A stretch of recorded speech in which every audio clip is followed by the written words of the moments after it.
Hello and welcome to the interview before the live stream. My name is Kristin. We are at Torque Brewing today, and I'm so glad to be joined by Dale from Ex Omerta. Thank you so much for your time today. Thank you for having me.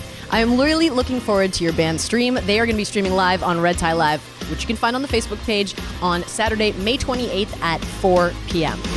Warhead drop dead, I'm the man, don't you know? Like King Kong, I'm a wonder, a monster, we'll let you go. So, can you please tell me a little bit about your band to get things going here? Yeah, of course. We're Ex Omerta. We're a three-piece hard rock band from Winnipeg, and our drummer is our singer, so that's always been our little quirk that people can identify with. Has that ever presented any interesting, logistical things at venues? Presented a lot of interesting logistical situations, especially with sound techs who aren't familiar with the band yet. Okay. The best is always showing up and going, so I know that you guys have the drum kit way back there. Funny thing is, that's not how we do things. We're going to need a snare mic for the singer and the drum kit at the front of the stage.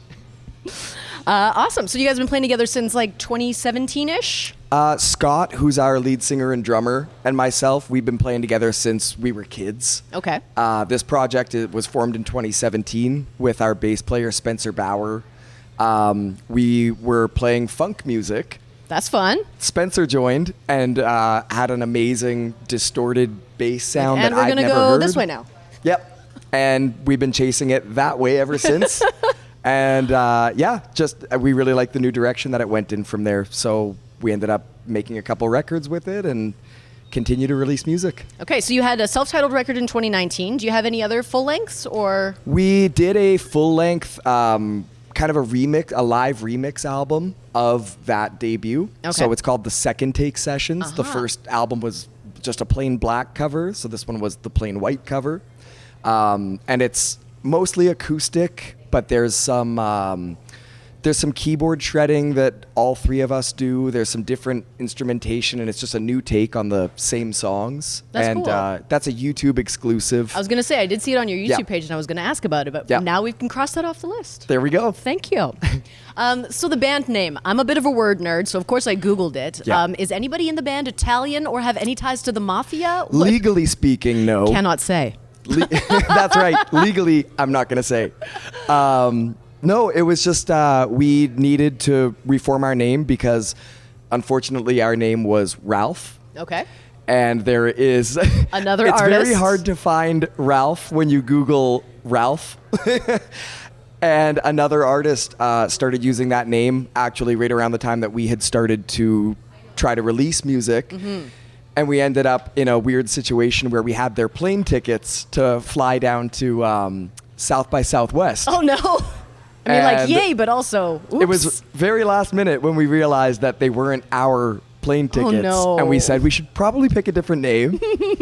And that was just a word that always kind of was thrown around. Obviously, most people make the connection to the Lamb of God song. Okay. I'm a big Lamb of God fan. And always known what the word meant, and it came to kind of symbolize how we operate in terms of just keeping ourselves independent.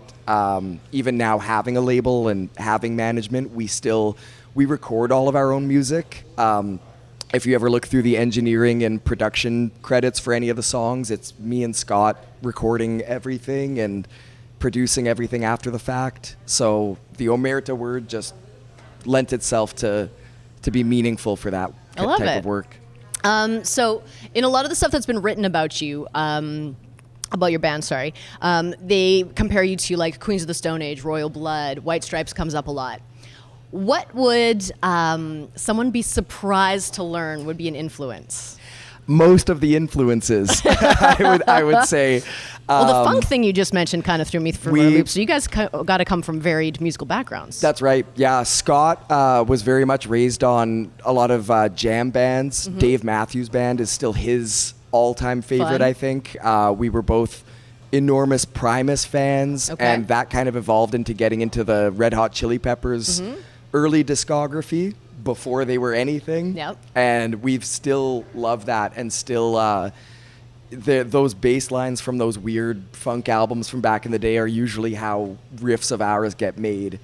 And I think people don't really expect that to be one of the influences. So the guitar tones definitely come from, that Queens of the Stone Age, 90s stoner rock influence that is just ingrained in me. But outside of that, it's the Dave Matthews Band, the Red Hot Chili Peppers, and a little bit of a musical smorgasbord. That's right. Okay, I love it. I'm looking even more forward now to watching the band next week. Yep.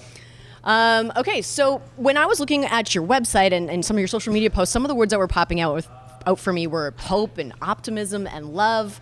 And yet at the same time, your musical style is kind of dark. I don't know if that's fair to say. So it presented this interesting duality or contrast. Can you talk a little bit about that? Yeah, that's always been our huge MO. We always wanted to have a community built around what we do in the arts. And I really admire a lot of the groups that have done an amazing job of that in the past. There's artists out there that have massive followings of people who are so tight-knit. You think of Grateful Dead fans even. And I've always thought that was the coolest thing. For Scott and myself, being the main songwriters, writing music's always been very cathartic for us.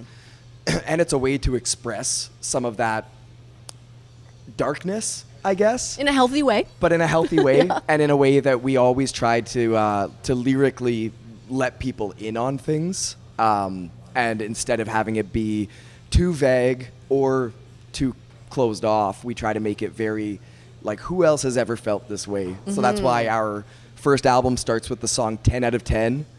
Which, and, I'm not sure, they can't see your tattoo, can they? I don't know if there they can. But we ended up getting matching 10 out of 10 tattoos. Nice. And it commemorates just that idea of building a bit of a community around the music and an understanding that, we all feel these things and we just want to be the dorky faces on stage to sing about it.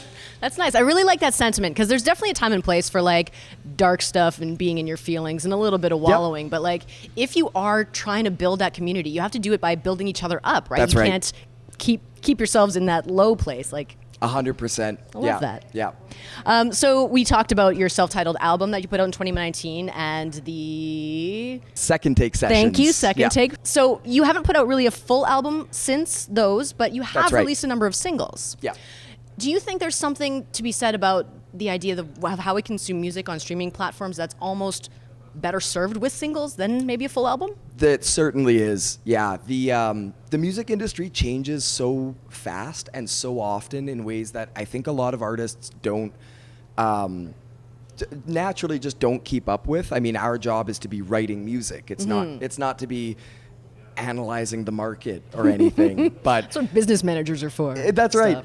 But there's a lot to be said for we took a look at how things were happening for up and coming bands and bands that were having their breakthroughs in the last couple of years, and it's serving shorter runtime releases. So the shortest you could do is a single, and it gives you more of an opportunity to land on playlists every time you release, which is really nice because we've had some support in the past from Spotify, and we're seeing the same thing from Apple Music now.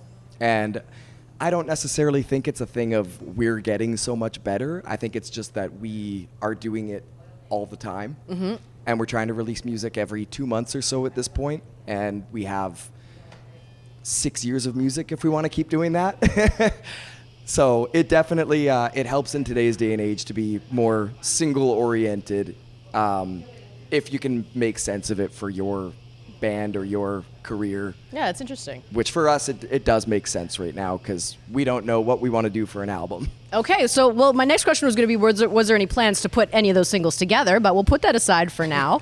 And we'll go back to the idea of playlisting. So Along for the Ride is a single that you guys are kind of promoting currently. It just came out in May 6th? That's right. Holy smokes, that was fresh. 2 weeks ago. That's Very crazy. fresh. How's the reception been so far? It's been awesome. Awesome. Yep.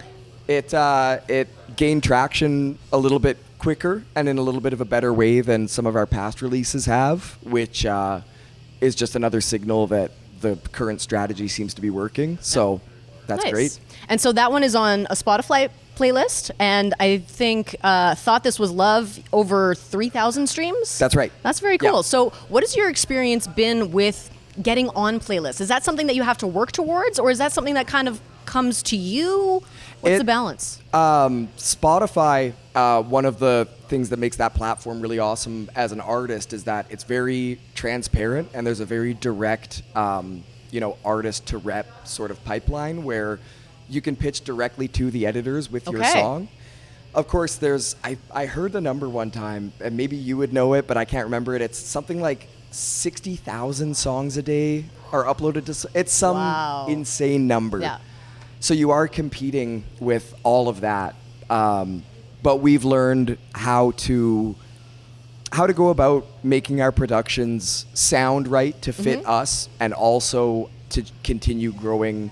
The fact that we've been getting some good placements on those playlists with Spotify, and you can pitch directly to their editors. And Apple Music I'm not sure how Apple Music works. That's got to be like deeply rooted in algorithms and other such nonsense. There's a wizard behind the curtain somewhere, and I haven't met him yet, but he's Never look behind the curtain. I'd rather not. Yeah, but we've been seeing some support from them lately, and I think it's just a thing of consistency. We're putting out music every 6 to 8 weeks, and I think that's the reason why it gets noticed. That's awesome. Well, I wish you continued success with that. So Thank you. That to say that in the next 6 to 8 weeks, we might get something new as well? Yes. Excellent. Yes, definitely will be. Okay. So you guys recently played a show with Bad Flower at the park. How was right. that? That was amazing. Yeah. Yeah. It looked like a good time from the pictures and the videos I saw. Yeah, we were lucky enough to get Joey Senft out there to take photos of us, and she's an amazing photographer. 100%. And especially concert photography. She just, before we were even done our set, she had uploaded to her story amazing, the most epic shots of us I've ever seen. So big shout out to Joey Senft, because she is our hero. And it was a packed house to a new audience that we probably wouldn't have gotten to play for if Bad Flower didn't give us a chance to be put in front of them. And so how did you get on that bill? Did they contact you? They reached out to us Nice. for it. Yeah. So our manager sent us a screenshot of the email one day, and we didn't believe him. Pleasant surprise. That's right. And it was just, you know what? It was an awesome show, and it was really great getting to meet those bands and see how similar but also different they are from what we do, where we kind of went, we can look at that as a litmus test and go, we're actually doing some of this right, it seems. We'll keep these parts, and those parts we'll see about. Yeah. Okay. One of the things that I enjoyed on your social media or the Facebook as I was prepping for the interview was like the sort of TikTok style videos. Yep. Those are a lot of fun. Can you tell me what goes into making those, or how you come up with ideas for stuff like that? Yeah, again, hearkening back to the idea of building a community around our project. We've known for a long time that we need to be active on TikTok, or Reels on Instagram is largely the exact same idea. But in trying to get there, it's really difficult not only to cut through the noise, but to find how you want to present yourselves, because again, being this band that's always sounded kind of dark and energetic and heavy, it is very dichotomous with the idea of a band trying to have success on TikTok. How do you bring the fun? That's right. Yeah. So, but we ended up, slowly over time, thanks to the people in the comment sections mostly, we managed to sort of whittle down our niche to these kind of production style videos where, because we record all of our own music, I'm recording organs in my apartment. You have an organ in your apartment? Oh, yeah. Crazy. Yeah. So it's all getting, half of it gets recorded there. Scott and I are taking turns producing. So I'm printing those stems and I'm transferring them to him. And then he's doing the same thing at his apartment. That's cool. We go back and forth. So we've been in the TikTok world just trying to show people a little bit of what goes into that, because before you know it, after doing that process for a year, you start to realize that, wow, we know a lot more about what goes into a recording project than we ever thought we would need to know, just out of the necessity that we wanted to keep releasing music. And TikTok's been really receptive to us saying, hey, here's how this is how it works. Write a guitar riff or record a vocal harmony or any random idea that we have. So that's really cool. As a music fan, I love those behind the scenes looks. Yeah. And in terms of building community, that's got to generate like a closeness with your fans, right? It really has. You know, it's so awesome to wake up to comments that are saying, you know, we have a video on writing riffs and basing them off of like a bass line from a famous song. And I'll wake up and there'll be new comments some days that are like, you should try this with this song, or you should try it with this song. Nice. And I'm like, that's really cool, because that means that people genuinely want to be a part of the process. And it's the type of content that you can't fake, which I really like, because I have to sit down and go, okay, how do I make a drop A metal riff based off of Giant Steps by John Coltrane? So that, I love that part of it. My brain is in a lot of different places with that one sentence. That's fantastic. Mine still is. So if you figure it out, let me know. I also really enjoyed how you guys were doing some contests where you were encouraging people to use your sounds. Yeah. And I think that's such an interesting door that TikTok has opened, like playing with sounds in Big particular, time. and especially for musicians. That's got to open up like just so much possibilities in terms of creating content. It's been huge for that, and also even for more commercial broad success. The band Mother Mother was one of our favorite rock bands, and one of their songs was used as a sound on TikTok, and they blew up in a way that, you know, would normally happen to them when they release a big commercial studio album. And yet one day they just became the most listened to artist in Canada. It's crazy how it can happen like that. That's right. And they were poised to take advantage of that in terms of the content they make online, and we're just trying to learn from artists like them. Very cool. Okay, so you guys are on TikTok. Where else can folks connect with you? Yeah, it's usually TikTok and Instagram is where we tend to be the most active, just because we like being visual and putting things out that way. But for any event promotions, that's probably going to largely be Facebook, because it's just so integrated on Facebook. Yep. And it's so easy. But Facebook, Instagram, and TikTok is really the 3 places where we hang out. And all streaming platforms. All streaming platforms. Excellent. So what can we expect next week when you guys perform? You can expect a really hectic day. Excellent. Okay. Of trying to set up Scott's mic just right. But we'll get there. And we've got 4 brand new songs that we wrote about 3 weeks ago. That we've been playing live, and we used the Bad Flower Show as a litmus test for those songs, and saw some people singing along to the second choruses. Cool. So we're going to be playing those ones. But you'll always hear some of our personal favorites that mean a lot to us, and some fan favorites from the first album as well. So hopefully we get to do a little bit of everything. All right. Well, I'm really looking forward to it. So Dale, Ex Omerta, thank you so much for your time Thank today. you. Make sure you check them out on the social so you have an idea of what's coming your way. And then like and save the Red Tie Live Facebook page, because that's where we're going to be streaming with Ex Omerta on May 28th at 4 p.m. You're not going to want to miss it. Never gonna stop, I've been searching for you all my life. Never gonna stop, come along.